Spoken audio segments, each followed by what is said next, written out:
Is part two, the second hour. Let me see what my audience is. Who was here for the first hour? Okay. There's going to be some duplication because I know that there are some people who were not here the first hour. My pace was at lightning speed because I had a whole lot to put into that first hour, and it's not going to be any different this hour. There's different stuff once we get into the meat of it. So bear with me on some of the introductory stuff because you're going to see some of the same slides. All right. Secondly, as I mentioned earlier, I don't see any coffee cups. What I was saying, Nick, you weren't here, was, they gave me like the worst slot in the entire plate, which is, Saturday at 1:15 after lunch. And so I didn't actually promise to entertain anybody, but I told them that we probably had coffee out there if they couldn't stay awake. The introduction that I want to make, you guys who were here before, I'll be a little briefer this time.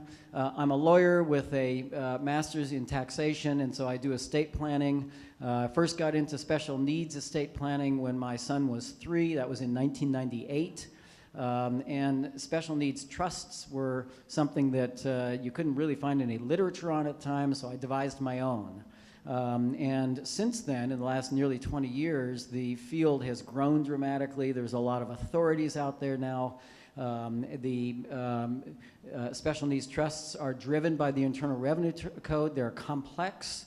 They've got to have precise language in order for them to work and achieve their desired or expected purpose.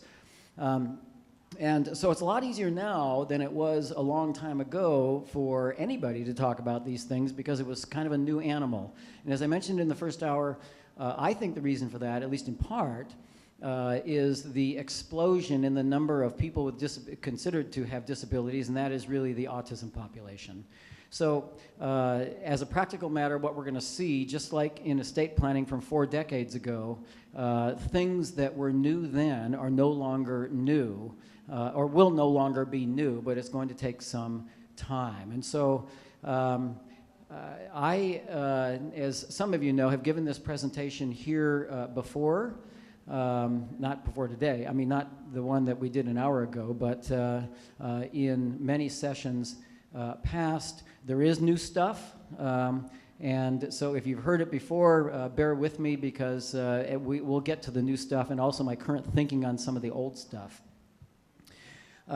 Okay, so this is part 2, and it's entitled Planning While Parents Are Here. Those of you who were here before saw this slide. The key on this, as I stated before, is how are we going to preserve public benefits? Bottom line, how are we going to preserve public benefits? Public benefits are not preserved if the beneficiary, who's the disabled person, has income over a certain amount or assets over a certain amount. So there are a couple of types, entitlement public benefits and needs-based public benefits. I'm going to be very quick on these. Entitlement are things like Social Security retirement. Obviously, that isn't going to apply to our kids.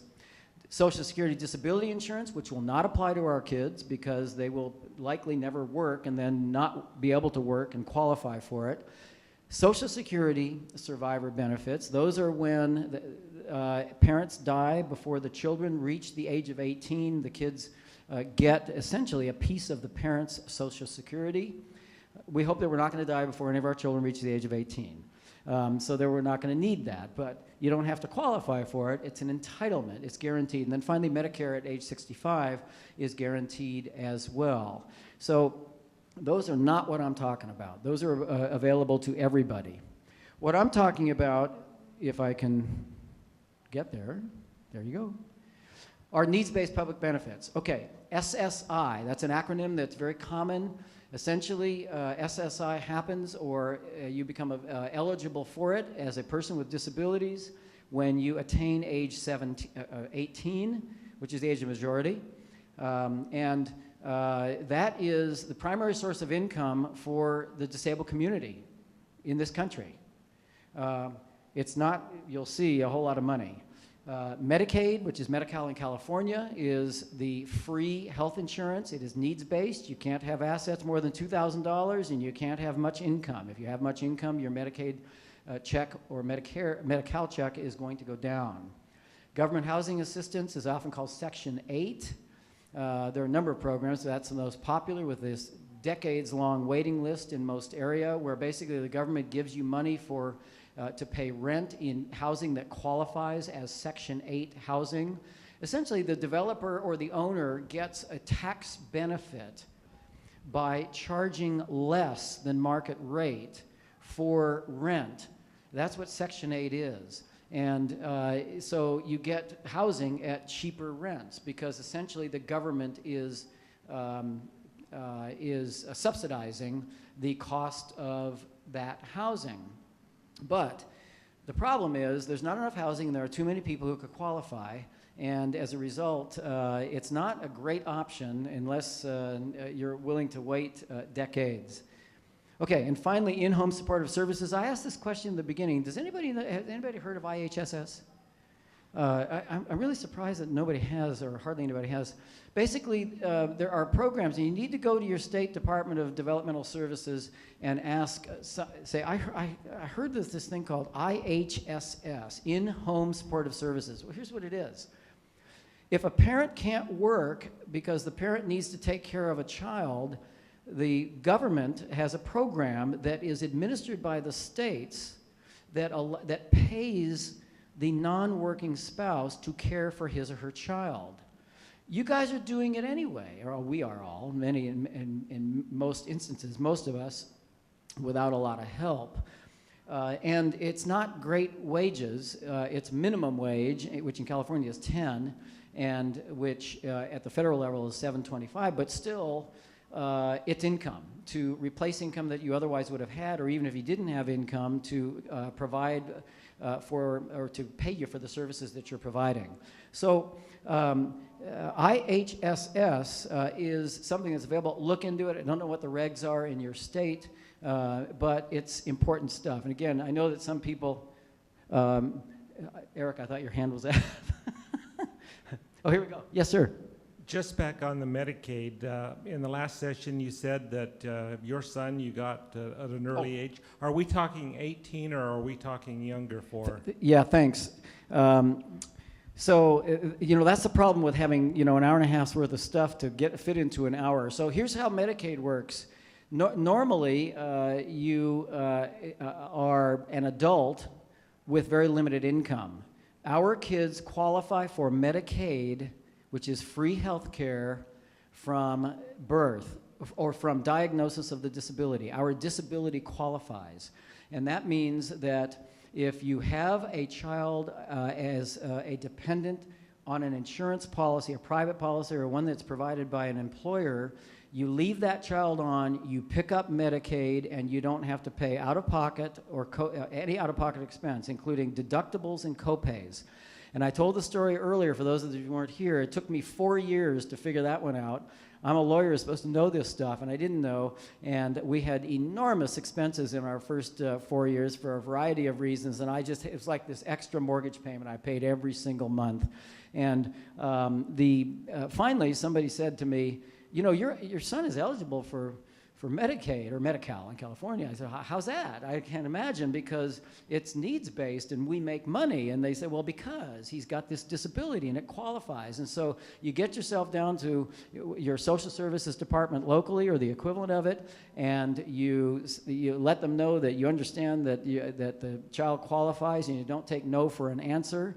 And you just make sure, and we're going to get into this later, this child has no assets and no income, or little income, and the person will qualify, and you don't really know what's coming, but we know what the state of healthcare is. It gets more expensive every year, and so people are keeping the cost of premiums down by increasing the deductibles and the copays, and it just seems to cost more and more and more every year, and will, in my view, continue to, whether you like the current state of plans or not. It's just the way that it is. And so to the extent that you can save some money there, you've got an obligation to yourself to do so.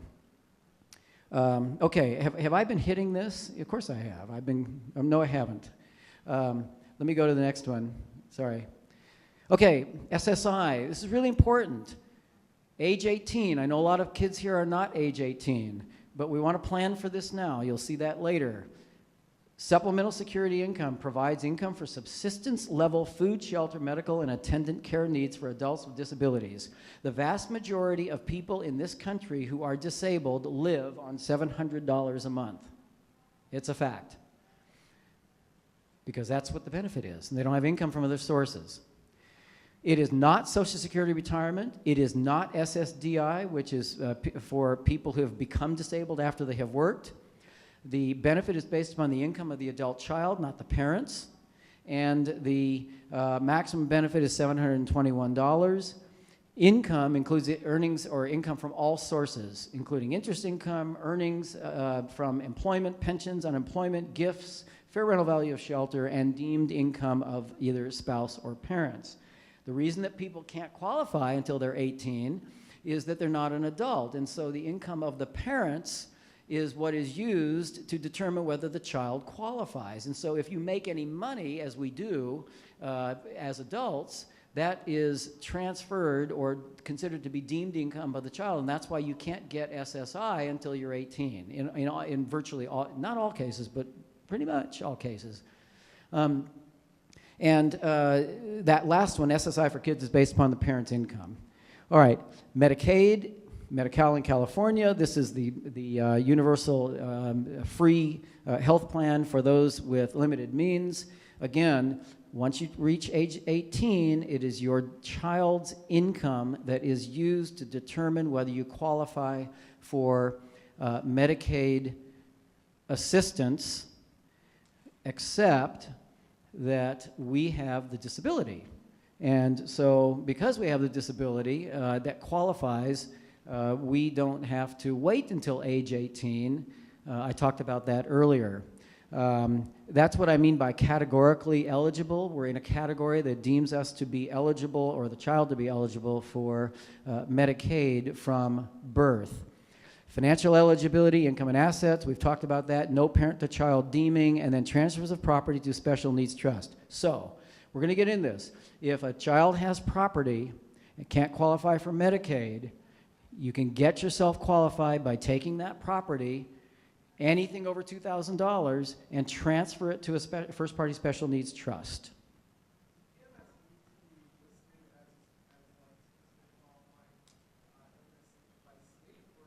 No, it's federal. So the question was, is the determination of eligibility, this is the categorically eligible line, is that on a state-by-state basis, or is it federal? No, it's federal. States only administer Medicaid. It's a federal program that's administered by the states.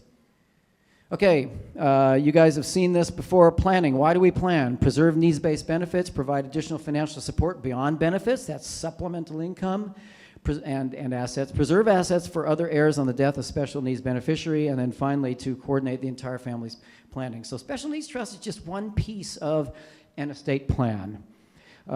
It provides for the needs of a person with special needs during a lifetime, that's our kids, preserves the estate for other beneficiaries, ensures continued public benefits without invading principle, and eliminates reimbursement of government for benefits actually paid.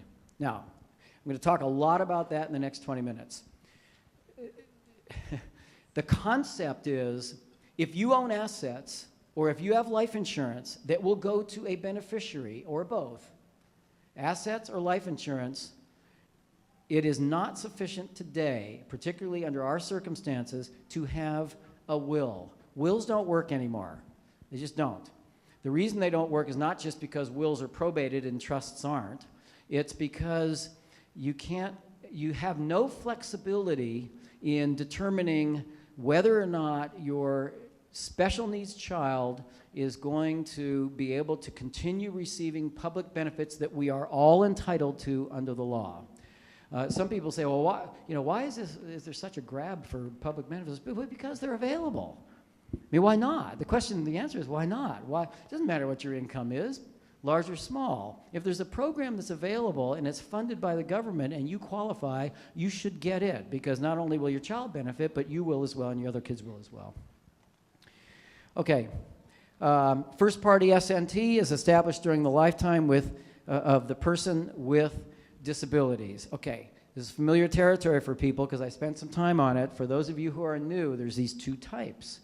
It's established during the lifetime of the person with disabilities. The easiest example for me is the one that I gave the last time, which is that, and they were originally sort of created, if you will, when a person became disabled as a result of an accident. And then there was either a lawsuit or a payout of some sort. And in the old days, before these things, not so long ago, if the person were under the age of 18, you'd set up this guardianship of the estate, and that would receive the money, and then that money would be used for the needs of the person with disabilities during his or her lifetime. The problem with the guardianship of the estate is that it has to distribute out completely by age 18. And we don't want to have 18-year-olds have any assets, or not very many, because they don't spend it very well, typically. And so the idea is to create an entity.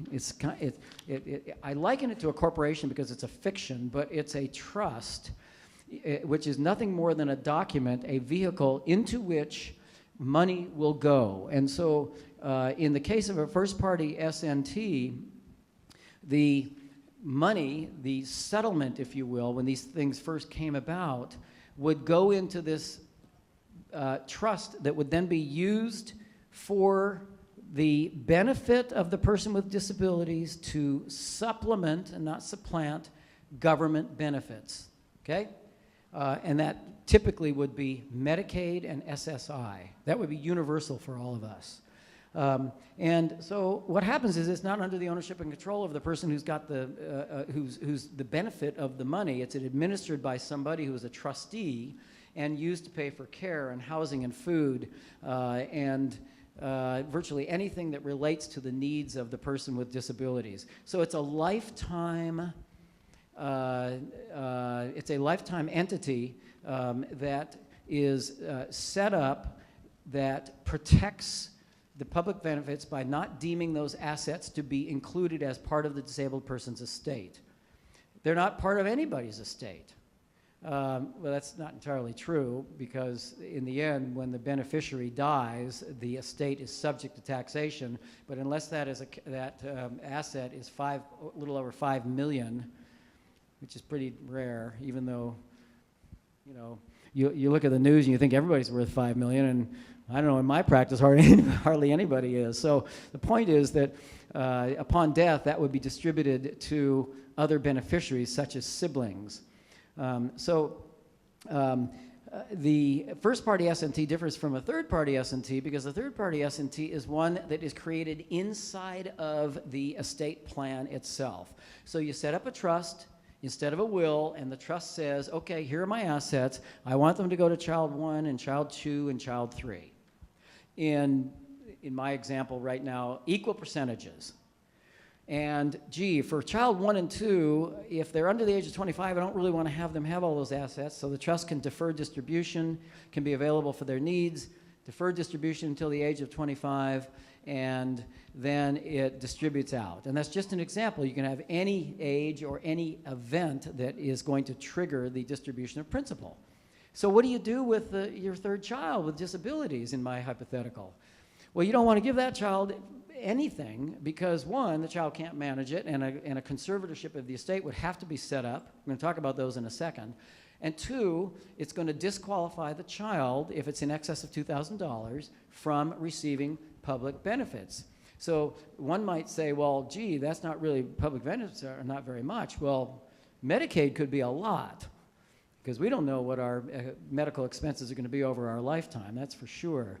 And secondly, at $700 a month, which is the approximate cap on SSI, you know, $8,500 a year, well, what's 40 years at $8,500 a year? It's a pile of money that it obviously needs to be protected.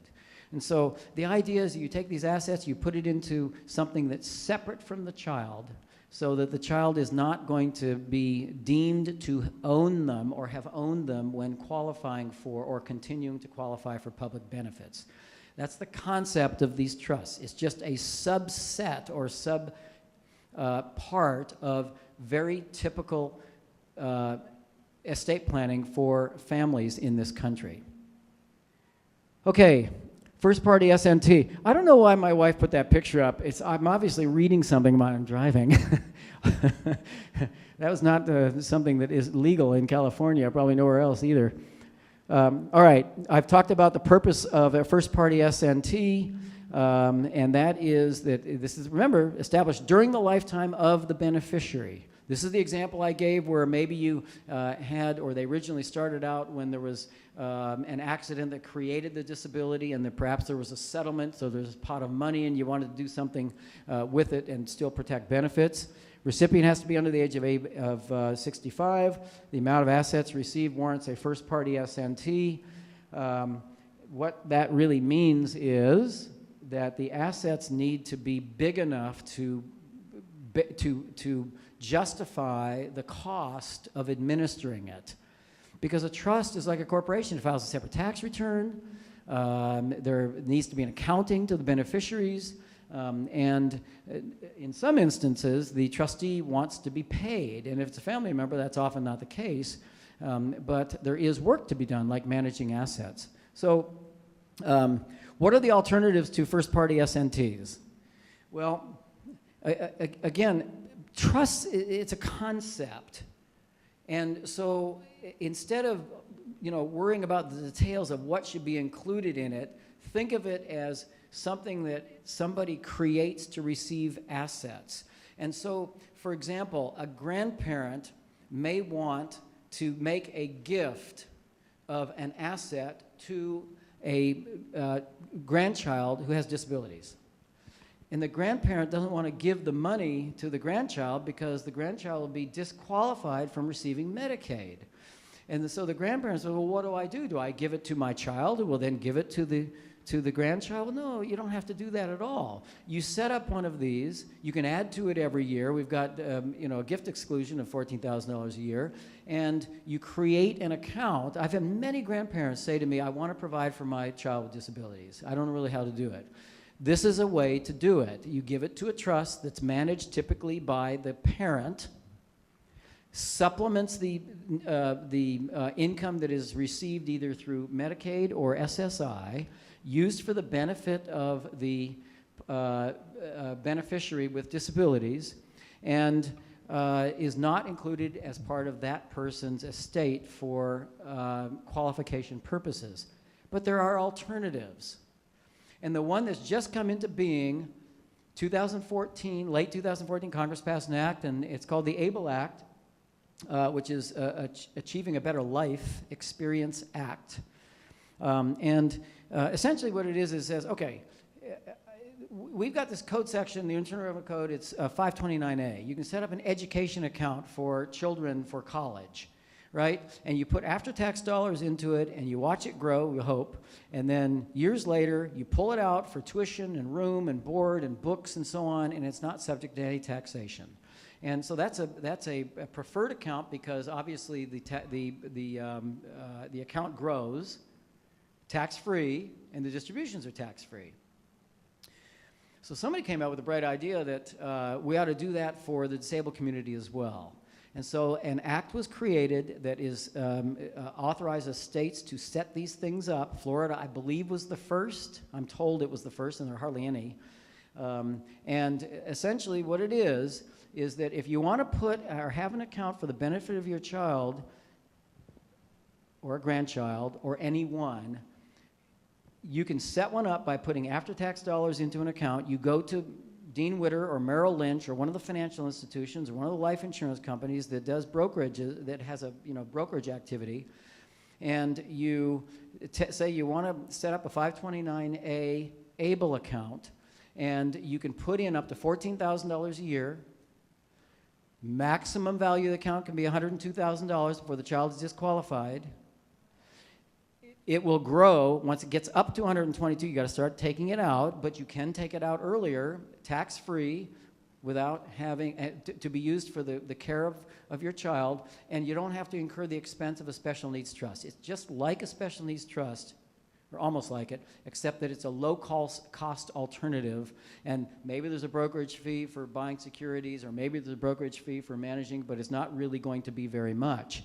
And So the idea on an ABLE account is that you will have the opportunity to put aside money for a child. The drawback, but it's no different from first party special needs trust, is that when the child dies, what do you do with the balance of the account?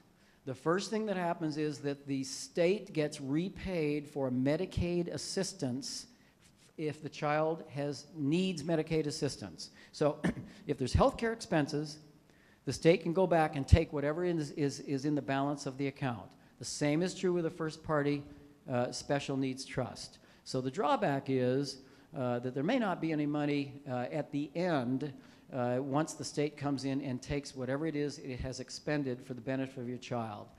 That could be zero, and that could be all of it. The only other drawback that I can think of, is I think these are pretty cool things, is that it's capped at $102,000. Can't go above $102,000. I think it's a low-cost alternative. I think it's something, this is brand new. And it's even better this year because in December 2015, Congress passed another act that said that you don't have to be a resident of the state in which the account is set up, because it's the states that authorize these things. I can be a resident of California, and I can go to a financial services guy in Florida and set up one of these accounts under Florida law and get the benefits and draw against that account in order to supplement the requirements or the needs of my own child. That really appeals to me. I think that's going to cover a whole lot of people and is going to at least reduce the need to go into complex estate planning and set up a special needs trust. The second alternative to first-party S&T is to keep the assets or lowering the benefits. Well, why would you keep assets if your benefits are being lowered? I would never do that. You want to get rid of assets. Your disabled child should not have assets in excess of $2,000. Number three is spending down. So if there are assets, you spend them down. Well, if you set up an ABLE account, you can, or a first-party special needs trust, you can take those assets and up to $14,000 a year, you can put them into an ABLE account and you don't have to spend down. Next would be gifts. Well, that's kind of like spending down, except that you're not spending it on yourself, you're giving it to somebody else. I'm not sure why you would need that, because the person with disabilities needs the money more than anybody else. And then finally, you can disclaim an inheritance. And the reason I put that up there is that you can, it's very common in my practice to have a grandparent want to give something to a grandchild, as an example. It's just an example, but it's something that would happen during the lifetime of the parent, lifetime of the child, and if the grandparent gives something to a child, we can disclaim that, meaning reject the gift. You can reject the inheritance in order to prevent the child's estate from being in excess of $102,000. And so that's a very imperfect way, because of course the grandparent's intent is to give something to the child, and if the child disclaims it or rejects the gift, it's going to go somewhere else in the plan, and so it's not accomplishing the purpose that the grandparents have intended in setting these things up. So there are alternatives to first-party SNTs. We talked about ABLE accounts. Let me see. ABLE accounts are funded with after-tax dollars. I mentioned that. Contributions up to $14,000 annually, $102,000 cap, and no impact on eligibility. Okay. Yes? You don't have to get it in your own state. Why would you not? Are there different? Oh, because, yeah, great question. Because states are not, for example, California hasn't drafted legislation to create them, so they don't exist in many states. In fact, I'm told, as of a couple of weeks ago, although I haven't confirmed this, that there are only 4 states in the country that actually have them, and I got to tell you, I don't know the other 3, but that's something that somebody mentioned to me in my discussions of this. I think Michigan is one of them. Is it? So, and of course, Michigan, by the way, you're going to see something on self-determination in a little bit. I hope I have time. Michigan is really at the forefront in the world of disabilities. Michigan, Massachusetts, and California. So you got to move there if you don't have any benefits. You're going to see that later. If you can afford to buy a house in California, yes.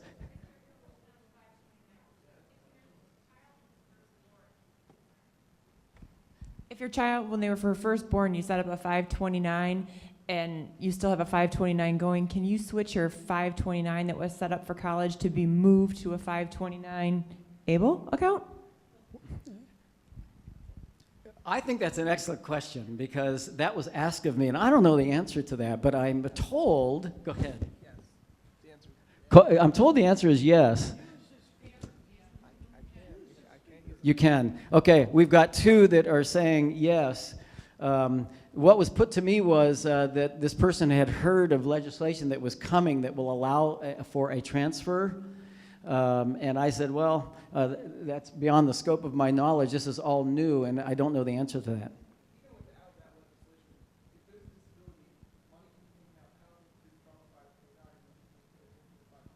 All right, so the rationale is that even if it's a 529 education account and there's a disability, you can take the money out tax-free for the disability as and don't have to put it into another 529 ABLE account, right? Yeah. So there may not be legislation that's even needed to do that. Who's going to know the answer to that? Financial advisors. Merrill Lynch will know the answer to that, I can guarantee you. And Dean Witter and Chase Bank and everybody else who own the Morgan world. Stanley. Okay. So I'm going to move to guardianships because this is about estate planning while you are here. You know, my thinking on guardianships and conservatorships has really changed. I have a conservatorship for my son, so let's talk about the differences. First of all, it's to protect an individual who cannot care for themselves or their property. Duh, that's our kids. It allows adults with disabilities to receive services resulting in more independent and productive lives. That's another sort of duh, meaning there's assets available. And third, parents of adults have less authority to make medical care and education decisions. And the reason for that is that there are rules that are attached to these things. So point number one, if you are a parent of a child under the age of 18, you do not need a guardianship of the person or the estate. You're already qualified. There's no reason for a guardian because the parents are the guardians, right? So you don't have to go out and get one. You don't have to go see a lawyer and say, well, do I need a guardianship? You don't.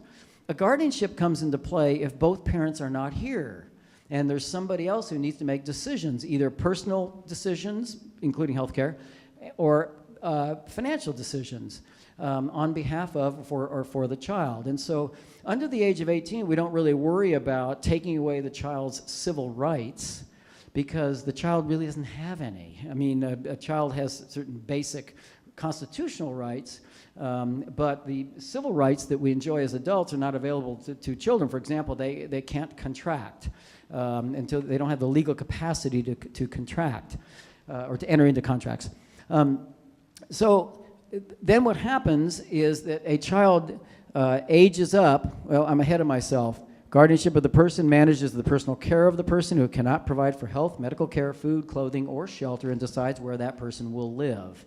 Well, you guys are doing that. We are all doing that as parents. We don't need that. Estate manages the financial affairs of a person who cannot do so. Well, I just spent 20 minutes telling you that we don't want that person to have an estate, and there's no reason for a guardianship of the estate. The effect of a guardianship and a conservatorship is that it shifts responsibility for making financial and personal care decisions from the child to someone else. So I want to emphasize that second line takes the power to make decisions away from an adult child. And I've thought a lot about this because the trend in the law is to move away from conservatorships and toward something different from that, where the child and the person making the decision are collaborating to make decisions without taking away that person's civil rights. I've been thinking about this now for weeks. It's probably not applicable to our kids because they're not going to be able to contribute, or most of them, to the making of any decisions about their life. And I'm talking about conservatorships.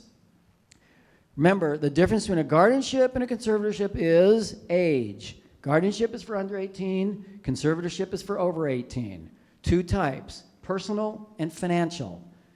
making decisions on the personal level or about personal affairs, making decisions about financial affairs. And so the question always becomes, do you need a conservatorship? I get this time and time again in my practice.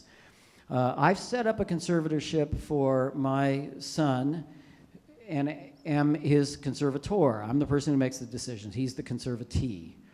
I did so when he was 18, and the reason was that I was concerned that that he would find himself in a medical situation where he could not make any decisions, and the medical provider, like a hospital, wouldn't do anything. So I just heard a story from one of our participants that just broke my heart yesterday, which was that they had, their adult child had his first ER experience. That's emergency room experience. Unfortunately, I've had a whole bunch of them, so it's like, you know, my second home for the last 18 or 20 years.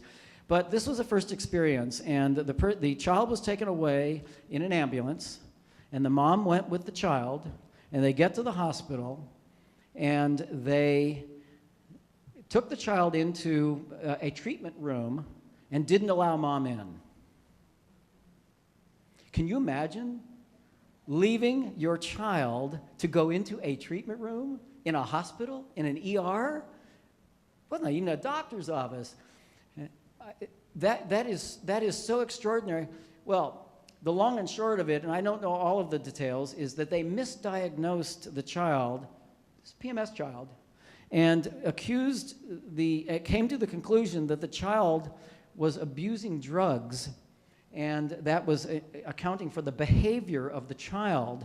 And of course, by inference or by implication, was accusing the mom of either participating in or allowing or causing drug abuse of this child. This is just simply extraordinary. That's the fear that I had when I set up a conservatorship. If I had a higher capacity child, I would maybe not have a conservatorship, because if I had somebody who could speak, who had just a little more cognitive capacity than my child, I probably wouldn't have a conservatorship. They're a pain in the neck. You got to go to court. You got to go in California every 2 years and get them updated, meaning approved. It costs money. You need a lawyer. It's not an easy thing. But you got to be in a position where you can make some decisions on behalf of a child. Now, I can do the financial part without a conservatorship. We would never need a conservatorship of the estate, because you would set up a special needs trust. If you want to have that child have assets, you'd set up a special needs trust. You'd be the trustee. There's no court supervision. You don't have to report to anybody, and you've got a lot of flexibility. But guardianship of the person for our kids, conservatorship of the person for our kids, I think takes away the opportunity for somebody to trample on you. And by the way, if you don't have one, you still don't let your child go into a treatment room without you being present. I mean, you know, the system, it's amazing. And of course, as we all know, nobody's ever seen kids like ours, and so they have no idea. It takes us a half an hour to explain what it is PMS is all about. All right. To get a guardianship or conservatorship, you petition for a court order. You have to establish a lack of capacity of an adult child for conservatorship. That's easy. There's an investigation that's typically done by social services, or in smaller counties, often it's a function of a probation department. You should have seen when this guy comes out. I live in a very small town, and we've been sort of public figures for a while, and people know who we are. I didn't know who this guy was. He was fairly new, and he's got his pad, and he's got his clipboard. He's got this whole series of questions that he's supposed to ask on a form in order to establish lack of capacity. Can you imagine there's a guy interviewing my child? He didn't last very long. We established lack of capacity pretty quickly. That's the investigation. But the investigation also includes, you know, do they think you're the right person to be the conservator? Well, that doesn't usually apply to parents. Parents usually are the right person to be the conservator. There's a bond that is required unless you can get a court to waive it, and typically for a parent they will. You got to report to the court annually, and in California biannually after the first year, and then it terminates upon the death of the child. Okay, alternatives. state in state, that should be plural. States in certain circumstances may authorize medical treatment. So if I go into my hospital, because I'm in a small town and he's been there for so many times, everybody knows who we are and everybody knows who he is, and so it's not a problem. There's just simply not an issue. But I can only imagine, in fact, we were in a large hospital and he fell and he split his head open, and nobody knew who we were, and we didn't have any papers with us. We just appeared as the parents. Well, they authorized the medical treatment because it was an emergency. He was bleeding out of the back of his head, and so I don't think that was a problem. But I can just envision instances in which all of a sudden you go, oh my God, I'm the parent, but I don't have any authority, or I can't influence the outcome of what's going on with my child. So states will do that in some instances, or locals will do that in some instances. If you have any doubt, when your child ages up, and that's not true for most of you, but he or she will, I would look into a conservatorship. The second is a public guardian.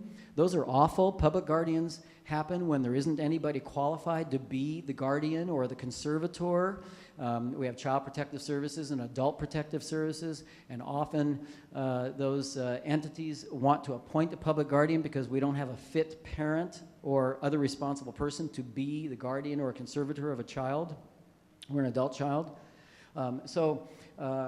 They're used.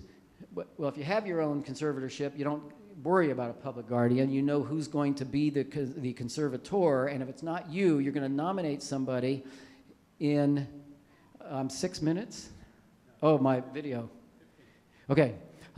Finally, the alternative is supported decision making, which is what I was talking about earlier, and that is if you've got somebody with capacity to assist in the decisions and collaborate with you, and then that's an alternative to guardianship and conservatorship, and in particular conservatorship.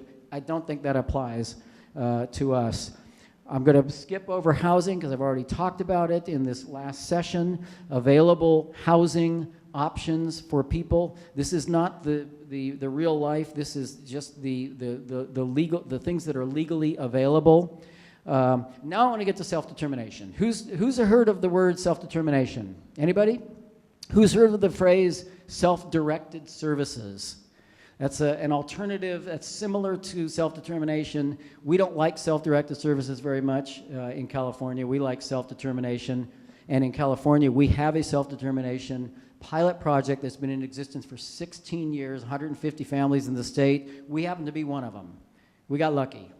And basically, it's a different way of delivering services to those with developmental disabilities. Individuals direct their own services and supports. And so here's how it works.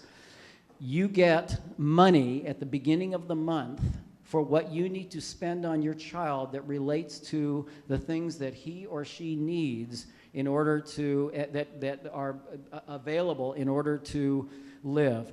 Now, as a practical matter, we know, for those of us who receive services, that we get whatever is available, and they tell us what that is.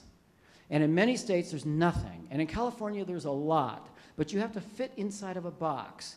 So they do the diagnosis, they put the label on you, and they say, okay, you're eligible for this, this, this, this, and this. Maybe it's 8 hours of respite a month. Maybe it's occupational therapy. Maybe it's physical therapy. In self-determination, we turn that on its head, and this is coming, guys. California, Michigan, Massachusetts, there are a couple of other states that are moving in this direction. 10 years from now, the country will be self-determined, and you're going to see how much better it is, because instead of having them tell you what you will get, you tell them what you need. You tell them what you need. I often give the example, and then we're going to get to this. What's my time? Is it 3:30 that I'm done? Okay. I've got a 6-minute video that I want you guys to see, which is California, the Introduction to California's program. It's an orientation. But I'll tell you, what happens is that you control, on behalf of your child, what it is that is going to be received that you are eligible for. And the federal government is promoting these things because, by the way, most services that are administered by the states come from the federal government.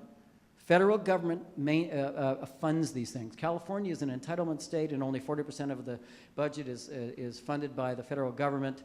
However, that 40% is very important to keep these programs going. In California, we've got a program that's coming online that's going to be available to 300,000 people with disabilities in the next 3 years. The principles are freedom to choose to live your life the way you want to, authority of the support services you need, and the money that is spent for those services. You got authority over your money. Because remember, I don't know if I opened the first session or the second one, it's kind of crass, but it's about the money. This is always about the money.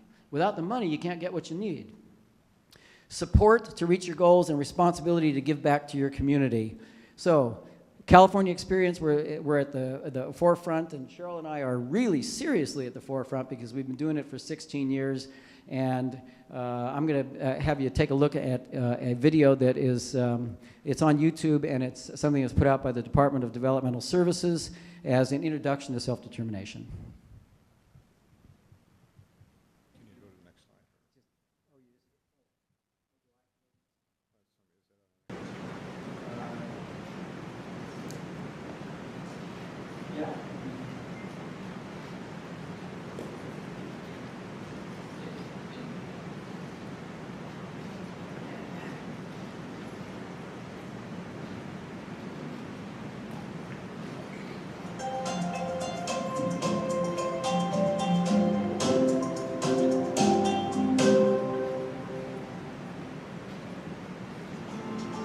Hello, I am Cynthia Rogers. I'm the Director of the Department of Developmental Services. It's an honor to share with you the unbelievable success we've had of creating a pathway of freedom for individuals we serve and their families. It's called self-determination. Self-determination is built on some very basic principles that you and I live by.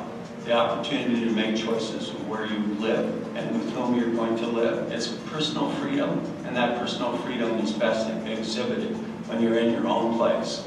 Your family is intimately involved, and part of that is an extension of a good life. Hi, my name is Willie West. I've been in the Self-Determination Pilot Project at the Roboco's Regional Center for the last 15 years.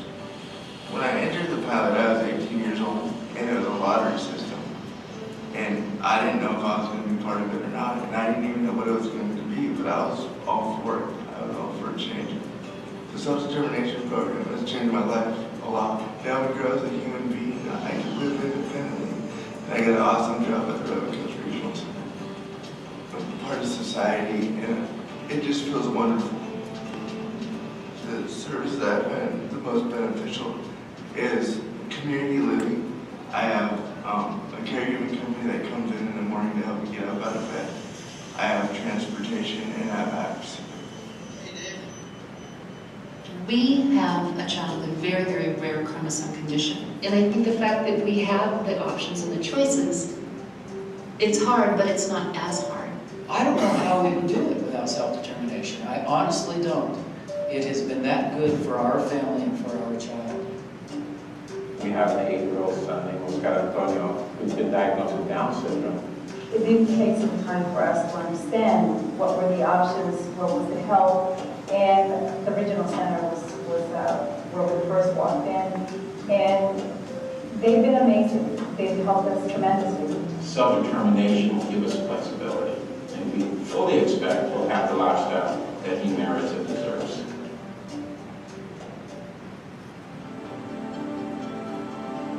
Well, the starting point for us is that we have principles that have been established through our pilot that for us there are just 4.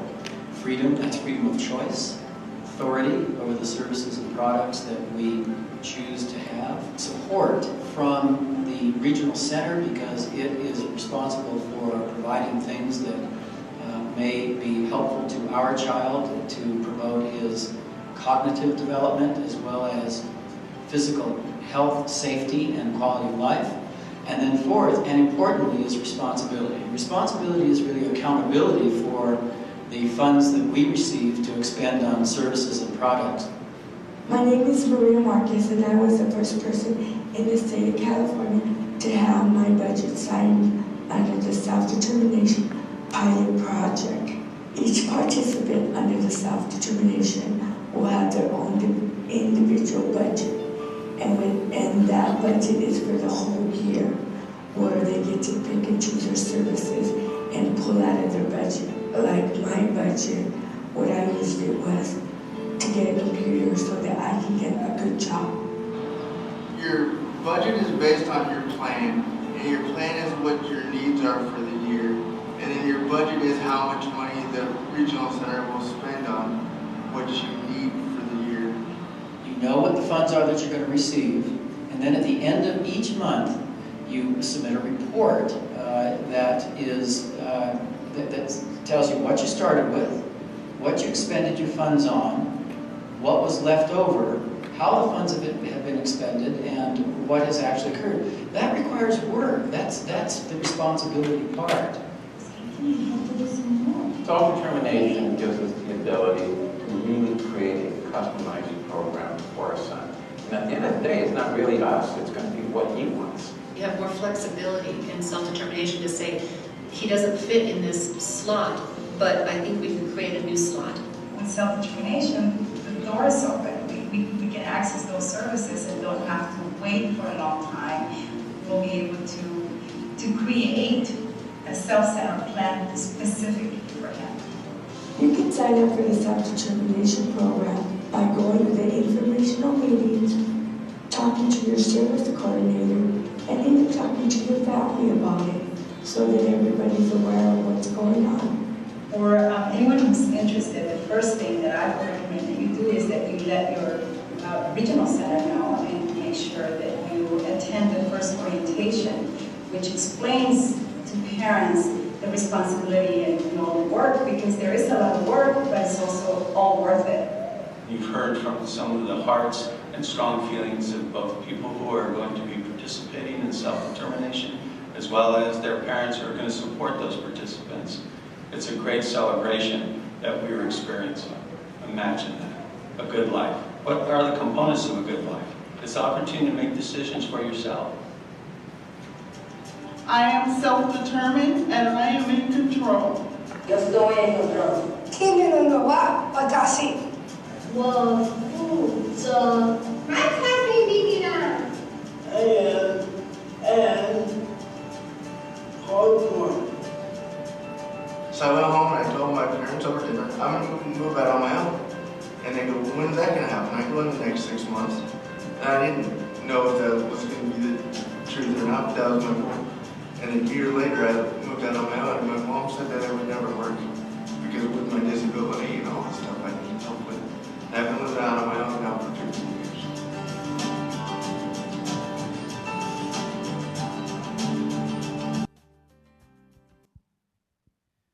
Okay, that's an introduction to California's program. Sometimes we're behind the times and sometimes we're way ahead. You will hear about these terms, and so what do you do with what you just saw, other than, of course, moving to California? Because in California, the 150 families goes to 2,500 as of the first of the year for a 3-year experiment. It's not an experiment, it's just 3 years of the next step, and then it's open to everybody, 300,000 people in the system for the rest of their lives. It changes, it will change everything. So my hope in presenting this was, or is, that you will go back to your states and you will say, I heard this term, where are you? And you're going to have people say, I don't know anything about it, but trust me, they do know something about it. This is a movement that has begun, and it's going to continue. And the reason for that is that what we've proven in our program, in our pilot, is that it's cheaper. If it's cheaper for government, that's something that they're going to get along with. And if people, the fears that people will be taking advantage and stealing money and the budgets will increase and the costs will therefore balloon out of control has not occurred. None of those things have occurred. So I realize that we're ahead of things. But this is the future. For those of you who have young kids, a decade from now, I think we're all going to be self-determined. Okay, final thoughts. I said this in the first session. Find a good lawyer and a financial advisor. That means somebody with SNT experience. Second, communicate with family and those in your child's circle of support. That's the memorandum of intent. Did I talk about that in this one? I don't know if I did or not. And third, close the planning gap, meaning get out there and get yourself a plan because your child deserves it and of course your family deserves it as well. That's all I have. I think we have maybe 1 or 2 minutes for questions and that's about it. But anybody have a question from the audience? Yes, sir.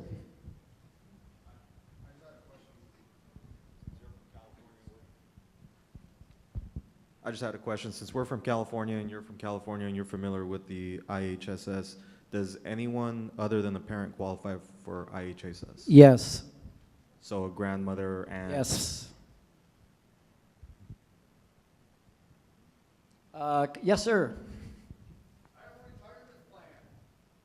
My kid is a beneficiary. Should I take him off the beneficiary? You do not want him to be the beneficiary of your plan.